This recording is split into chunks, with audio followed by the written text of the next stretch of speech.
Well,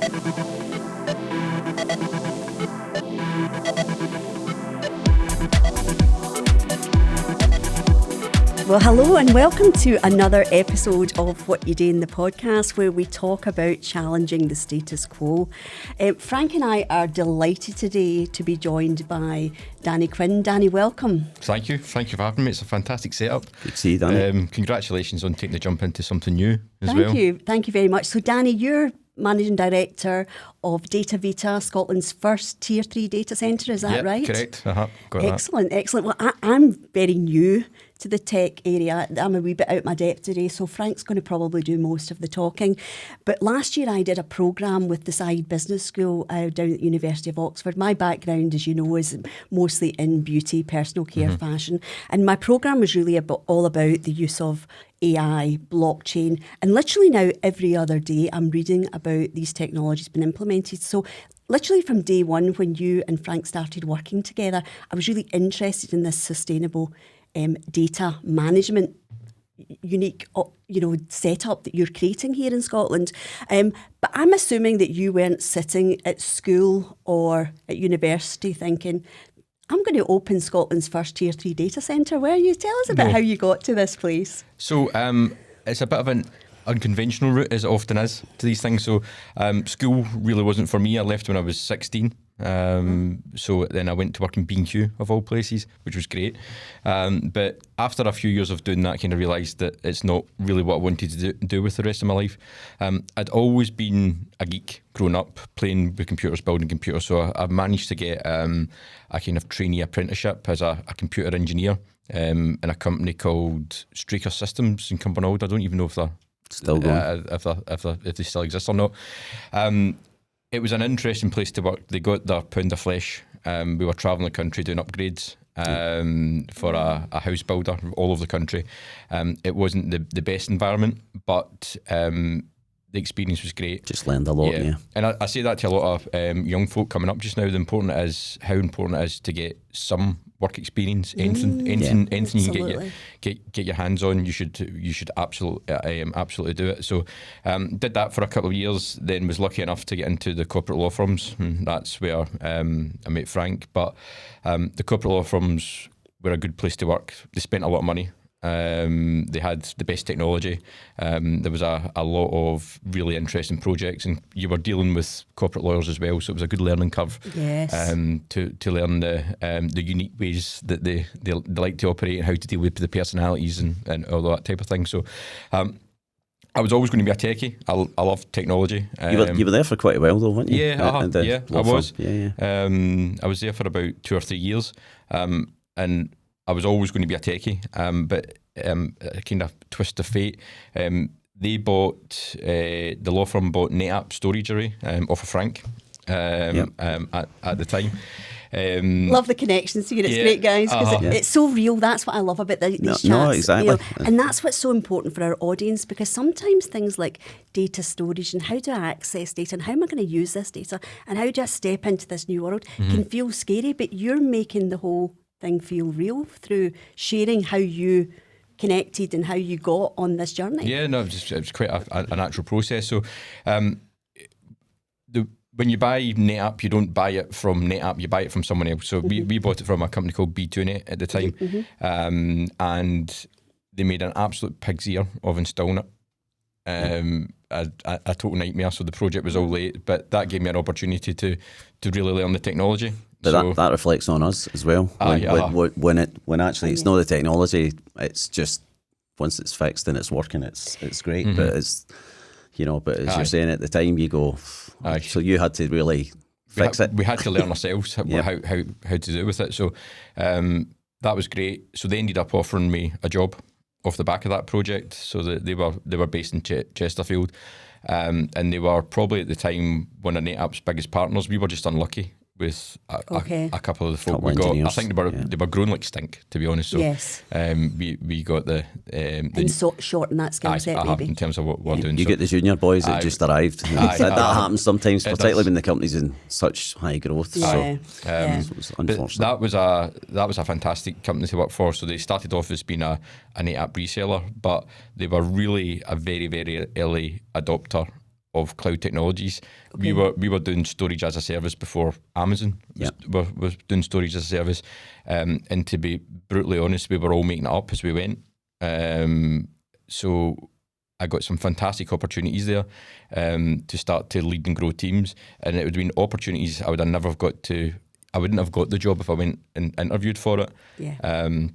But the chap, Jason, who ran that company... know him well. I've had my run-ins with Jason over the years. I think a lot of people have. But he really liked to have a team around him, and we all went together in that kind of that type of growth journey.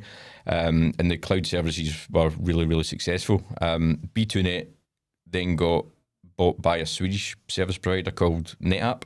Proact, who were a NetApp, who were Europe's biggest NetApp for what they're doing. So that was really interesting. They bought us, but it was almost like a reverse takeover.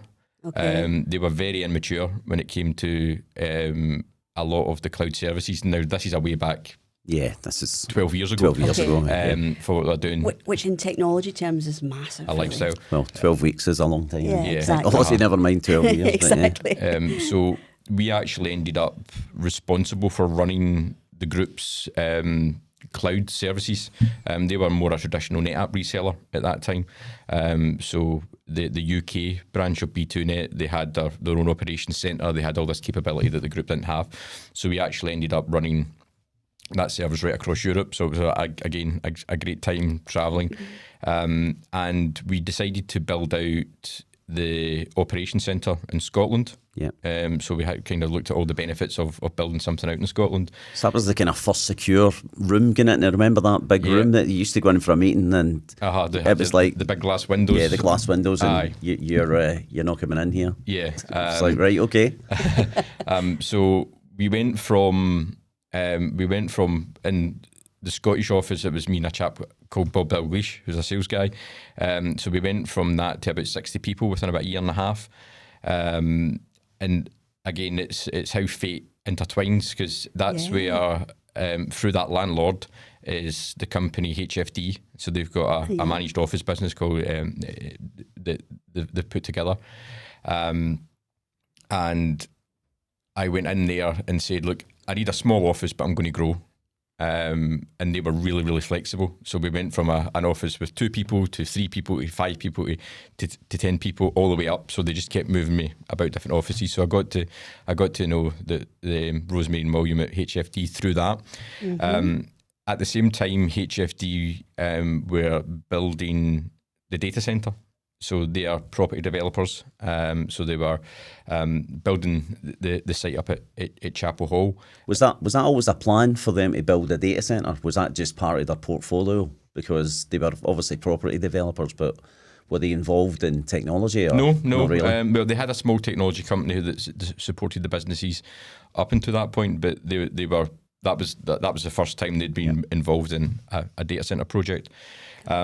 So they decided that there was all different options for the data centre. Was it going to be leased, rented out to 4 different companies? But that side of the data centre market kind of died. What was this, 10 years ago, roughly? About 2014, 13, 14. 9 years, 10 years ago. It's the conversation started. Okay. So it was a chance conversation in the hallway of the building, because HFD's head office at that point was in a building called Phoenix House, and that's the same building we were in. And they just so happened to hand a pack in terms of saying, this is new data centre, what do you think? With the sole purpose of they knew we worked in technology, and it was just saying, can you have a look at this? Give us your opinion. Well, that was, but long story short, we ended up putting a business plan together to take it to market as Data Vita. It was on, it was off, it was happening, it wasn't happening. I think they were talking to other parties at that same time as well. So, and at that point, Data Vita was born, so I jumped ship from Proact, which was quite a hard thing to do, to be honest, because I really grew up there. For what we're doing and started. And leaving all you know, really, to go into something. Yeah. Well, I think when you grow something from sort of 2 people to 60 odd people, then you're managing all the support services and cloud services for a big company, Proact, for the whole of Europe. Then going into a brand new sort of setup, which was probably a bit ahead of its time when you think about it. Yeah, it was a big leap. So when we went in, we were designing the data centre, so it took us about a year to get it to market, and there was a lot of, I guess, naivety from my point of view. We've built the best data centre in Scotland by a country mile in terms of how far advanced it is in terms of efficiency, security, resiliency and cost. But what I didn't fully appreciate at that time was having the best data centre isn't enough to get people to move. Data centres moves are very disruptive. Yes. Companies really have to have a great reason to do it. And if you can say, I can save you 5%, the move will cost more in terms of what we're doing. So the other issue that we had as well was being a brand new company. Yes. Credibility. Absolutely. So people would come out and see the data centre was empty. And they were saying, how long have you been trading for? And you went, 8 months. Yes. And because data is the heart of people's businesses. Absolutely. They weren't going to move. So it took a long time, a lot longer than we thought. There was a lot of very ambitious sales forecasts put in front, and that turned out to be totally false. Yeah, it's not achievable just because of that risk to companies to make that change, even though there were benefits. So how did you break that barrier, Danny? A lot of hard work. There wasn't one particular thing. It was a lot of toiling, thousands of meetings, thousands of networking, lots of disappointment. It was a really tough, probably time, 2 or 3 years, almost 4 years, because we knew we had this fantastic facility. But as Frank says, in many ways, a wee bit ahead of its time. Yeah, and I think but as Danny says, and we'll talk about this maybe a bit later, but similarly, when you're even now when you've got references and things now, and obviously Danny explained the growth and wherever they are, it's so difficult for people still to make that jump. And a lot of the larger organisations will just by default go to AWS and Google and Microsoft, just because it was like in the old days, remember, you don't get sacked for buying IBM type thing, and they'll do that. But I had a conversation with a large drinks company recently who are fully outsourced to Microsoft, and it's costing them an absolute fortune. But they won't change because the IT director has said we're at Microsoft and it's a 10-year deal and that's what we're doing, even though it's costing the company an absolute arm and a leg. And Data Vita could do it so much cheaper, but it's that old adage again that you have to really work hard to get them to look at actually changing from some of the big guys. Yeah, I mean, what we always talk about is having your data in the right place for that workload.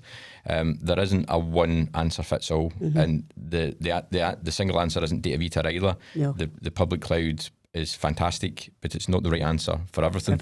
And what you've got to realise is those companies spend billions of pounds a year on marketing, and they've done a fantastic job to convince everyone that it's cheaper and it's more sustainable and it's easier, and it's very often... And there's never any breaches? No, or downtime or outages. Yes. And they've actually managed to get to a point where if they have an outage, it's kind of brushed under the carpet, whereas if a data centre like mine had an outage, you would get hauled in, rightly so, in front of boards of directors and made to explain yourself. So I do think a lot of the industry now is waking up to saying, hang on a minute, this one answer fits all isn't the right answer. The public cloud absolutely is a fantastic and powerful tool, and it's going to continue to grow exponentially. It doesn't mean it's right for everything. Yes. This, what I'm hearing, and then forgive me if as I say, I'm a newbie in this space. I've only really been touching tech in the sectors I work in for about the last 6 or 7 years. But is this about an education for the customer base? Is this about an understanding of what their choices are? The example that the experience, if you will, that I have, which I know you guys are fully aware of, was from the personal care sector. And whenever I started to talk about sustainability in a very top level way, because I can't talk about how sustainable you are and why the data centre delivers some of the sustainable solutions that you guys can offer. But the moment I started to talk to this organisation about the sustainable side of things, the automatic assumption was that's going to be really expensive. And I said, well, not necessarily so, and introduce Frank, because and I see that with a lot of and the spaces that I work in, personal care, fashion, we're all talking about sustainability, but we're not necessarily understanding sustainability in terms of our data. What are those features, Danny? What have you brought together here to be able to provide that flexibility, that not that one size fits all, but still have something that is right for the environment, but that still can be delivered in a very cost-effective, in fact, cost-saving from some of your case studies. What have you brought together here? It's a little more complex. So about 3 or 4 years ago, when we were talking to customers about sustainability, especially within a tender, it was maybe 3% of the score out of 100. 3% of it was down to sustainability. So it didn't really matter. It was there for a box ticking exercise. That sustainability piece now is moving up. So the percentage 4% now. Aye, 4.5 from what we're doing. So don't be cynics. there is still still a bit of that. There's still a bit of that. So and what we are now seeing is a lot of companies what we call greenwashing, where they say sustainability is front and centre, then they make a decision that is the worst for sustainability. An example is AWS just now. So they talk about sustainability all the time as a core aspect of what they're doing. And don't get me wrong, in terms of how they run their data centres, they invest a lot of money within that. But one of the biggest challenges is these companies aren't 100% transparent with their emissions, and they provide data, very detailed data, that if not fully understood could take customers down a path of thinking they're being more sustainable than they are. So AWS have just committed to building 3 massive big data centres in Ireland. They've already got a footprint there. Ireland, from a sustainability point of view, is one of the worst areas to build a data centre in Europe. However, Amazon have chosen to do that, so that's not sustainable. We all can ask them why. We all kind of know why. No, I've no idea why. So from that sustainability piece, when they have all the fancy marketing saying about how sustainable they are, they're clearly making financial decisions way over sustainability. Yes. For what they're doing. So to give you an example of that, there's a thing called carbon intensity of each region. Carbon intensity is how much carbon is generated for the generation of your local electricity grid. So everyone thinks the UK electricity grid's equal. It's not. So Scotland, ours is mostly renewable. It comes from wind, hydro. There's a bit of nuclear still on it as well. Then like 1% of other it's made up. Where by the time you get down south to the other data centre regions, it's predominantly gas. So in Ireland, again, I think it's gas and coal that they're still using over there. So by the difference between Scotland and Ireland, or Scotland and Wales at its worst, is 11 times. Wow. So it's massive. It's thousands of percent in terms of what they're doing. And we've got some statistics about the size of these data centres. That they're I was going to say small towns. They're towns in terms of how much electricity they consume. And there actually is no bigger impact to sustainability from an IT point of view is where you put these workloads. They talk about data centre, there's a thing called PUE, and it's just an industry measurement of how efficient you are. And it's a really good data centre is like 1.18, which we are, and it goes 1.2, 1.3, 1.4. But you're talking about percents. Yeah. I mean, you're talking about percents, whereas so they're putting a lot of effort into making the data centre more sustainable, which they absolutely should. But by moving that data centre to a more sustainable region, it's thousands of times reductions rather than 0.5%. that they're looking at. So that's where the frustration comes, because the gains from sustainability, they're not marginal. By moving them, they're really not. It's exponential. Yes. Danny, can you give us, from our audience point of view, and actually from my own point of view, because, I really get this journey. I'm in the chemical industry, done decades working in that space, and we're really talking a lot about journey to net zero. And I don't know all the ins and outs of all the different parameters that are being measured in terms of data and other parts of their business. But can you give us a case study where we can actually hear some real numbers of that type of saving from both, from an environmental perspective as well as from, a cost perspective? One of the projects we completed last year was for South Lancashire Council. So this is a public case study. Yeah, We can read about it. And the case study and the data is all there to be fully downloaded and poured over. So they had an old on-premise data centre that had been there for 20 years in terms of what they're doing. So they understood that they had to get out of that. Went out to tender. Data Vita won that tender, and we basically delivered an exit and small transformation of their IT, going from an on-premise to a Data Vita cloud service from that council.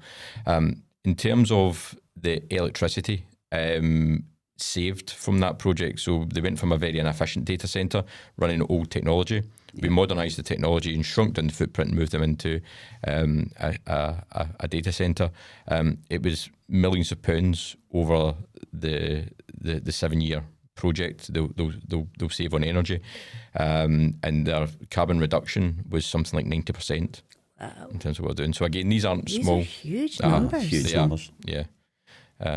So what's next, Danny? I mean, all I'm hearing is the need for education and understanding, and maybe you need to do more podcasts. So from the educational point of view. But I think it's a good point. But one of the frustrations is in talking to even some of our large government organisations in Scotland, they've got sustainability groups, but actually none of them are really responsible for making a decision at the end of the day.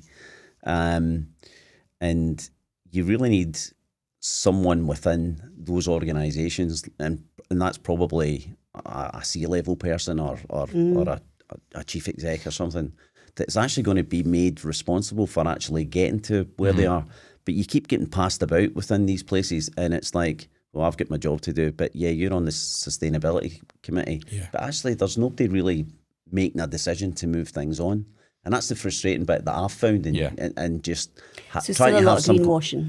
It's everywhere. But I think the industry is, there is a lot of progress, and we are starting to see some of the big financial institutions. They are now starting to have an element of the exec's bonus on sustainability targets. Well, that's good. That's a move forward. That's massive. And if you change the bonus, things happen. It's funny that for what they're doing. But the main issue is it's getting used for greenwashing just now because it's complicated. And it is really complicated. And the hardest thing for an organisation is to start. Trying to calculate any organisation's emissions is really, really difficult. For a big organisations, it can seem like an impossible task. So the emissions are broken down for organisations. They break them down into 3 scopes. So scope 1 is about the energy you burn yourself. So for instance, for Data Vita, our scope 1 emissions would be if we had any vans and we're putting petrol in them. If you didn't have electric cars. But the biggest one from us is we have diesel generators as standby now. We are replacing the diesel with a more sustainable fuel, but there's still emissions for that. So that's our scope 1 emissions. But if you think about big organisations, about the amount of cars they might have, for instance, manufacturing, they're creating a lot in terms of what they're doing. Then you have scope 2, for me, is our biggest emissions. That's energy we consume. So that's energy out of the of the grid, basically, whether it's gas, whether it's electricity. So data centers consume lots of energy. So scope 2 for me is disproportionately high from me, because the amount of organisation I burn, amount of energy I burn within that organisation. But by far the biggest headache for all organisations, scope 3, which is everything else, your supply chain. Yes. Anything that isn't in scope 1, scope 2 goes into scope 3, and trying to get a grasp of that is really, really hard. And for most organisations, scope 3 is 90% of their emissions. So for big organisations to try and figure this out, and what IT was guilty of for a while I was going to say, where the IT fit in here? So sustainability used to love the IT projects, and that's why cloud was so good. Because say, for instance, you had an on-premise data centre and was burning loads of energy, that was your direct scope 2 emissions. So what they would do is move it to a cloud service, but only report in scope 1 or 2. So they would say, we've now reduced our carbon emissions by X amount by just moving them out of the measurement. So you've moved them into the supply chain. Somewhere else. Okay. And in the early stages, people only measured scope 1 and scope 2. So that moved it out. So it looked like this big environmental gain had been happened without any realisation. You just stopped measuring them. You just said they were on premise and they're now off premise. However, the industry now is catching up, saying, no, you need to fully report scope 3 emissions. And if you look at the big providers like Microsoft, AWS, they all report it completely differently. So for instance, Microsoft, they're probably the best for what they're doing. They've spent probably billions understanding the full supply chain. They're still not perfect, but out of the big cloud providers, they're really transparent from what they're doing. AWS, it's trying to understand that is an absolute nightmare. I think they do scope 1 and scope 2, but even scope 2 is caveated, so trying to actually understand what's going on. Google's similar, IBM do something differently. And the real danger is that all of these organisations have online dashboards that tell you how much carbon you're producing going forwards. But if you use one of these and don't fully understand it, you could be misreporting your carbon emissions by 90%. Wow. And a lot of organisations are making big investment decisions based on the sole outputs of these boards. So what we say to every single customer is you need to understand the data. If you're serious about sustainability, the first thing you need to try and do is start measuring. It might not be perfect, but you need you've got to start somewhere. You've got to start somewhere. Yeah, exactly. And because it's fine just saying, oh, it's in 3, forget about it type thing.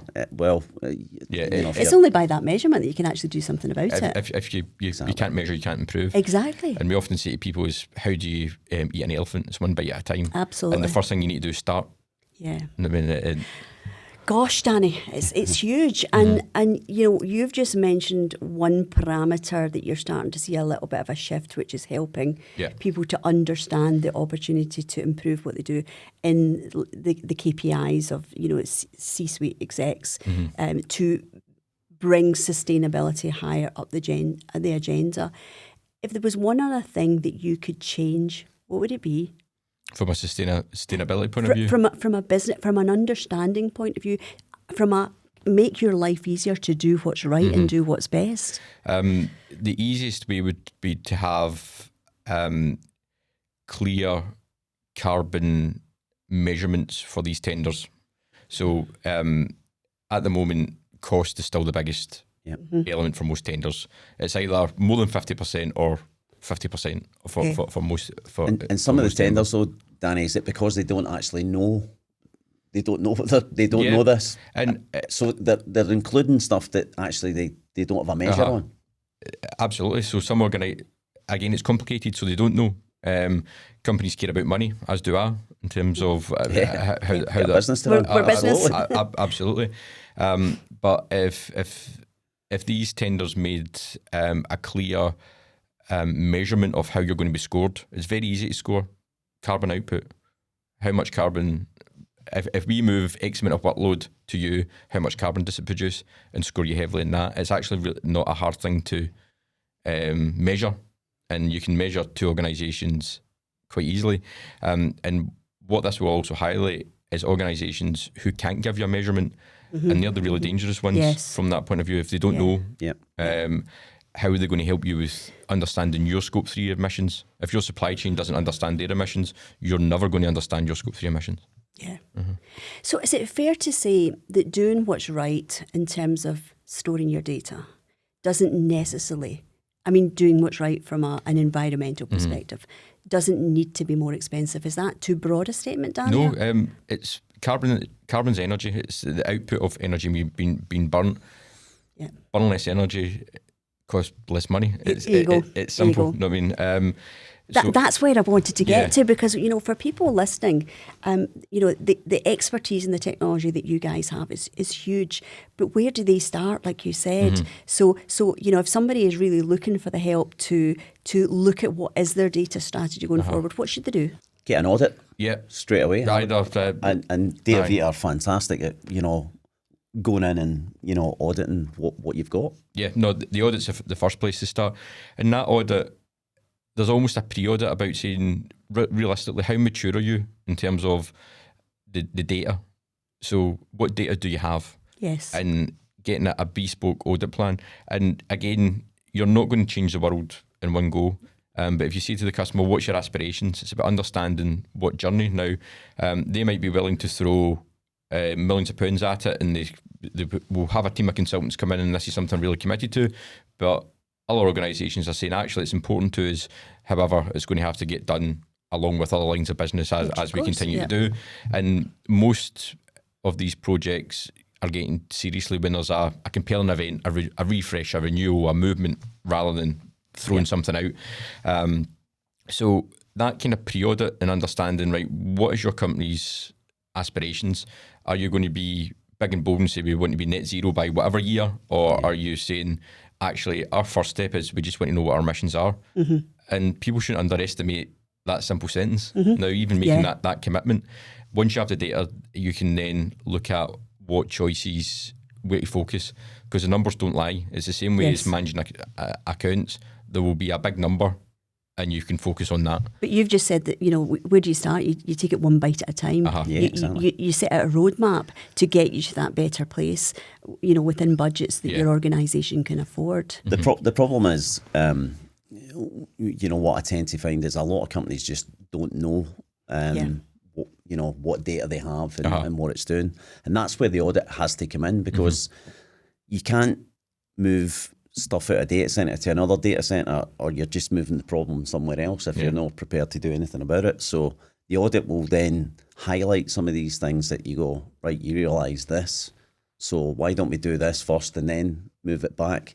And I'm guessing South Lanarkshire looked at their compelling event was they had to get out this aged data centre. Data centre. So they then started looking at, okay, what savings can we make? And then and again, that's something that you know, and then I guess when they looked into it a bit more and went, hold on a second, we could actually make a load of savings here. It's brilliant, Frank, Danny, to have those kind of case studies, because I think for something that is so forward thinking, it makes it real for other organisations to come and take a look at examples like that and know what you guys can deliver. I don't know how many years ago, Frank, it is that you said to me data was the new oil, and this has been an fascinating conversation about just how much opportunity there is to do what's right from an environmental, from a financial point of view, to get your data into the right place so that you can use it in a way that's optimal for your business going forward. There's another point there outside of sustainability as well, because data absolutely is the king now, the new oil, as Frank says. We have a real concern just now that all the useful data has been sucked out of Scotland as well. That's wow. Yeah, because there is no public cloud company in Scotland at all.